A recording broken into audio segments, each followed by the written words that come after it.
Okay, so direct variation, we want to know which one is not a direct variation.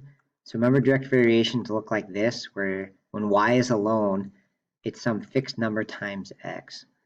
So like on letter A, y isn't alone. So if you want to see if it's direct variation, I'd recommend getting it alone.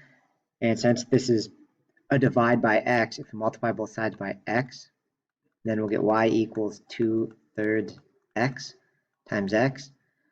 And then it'll cancel out here, giving us just y. And so that would be a direct variation, so that's not our answer. B is basically direct variation. K would be 1/17, 1x divided by 17, so that's not it. Letter C, if we get y alone, we'd be minusing 2. Okay, and I think that will be our answer, right? Once we get it like this, now there's another number here. Instead of just kx, we have actually like a y-intercept number, so that one would not be a direct variation. Okay, letter D, just if you want to do a sanity check, if we add 3x to both sides, boom, that's definitely direct variation. So our answer here is C is the one that is not.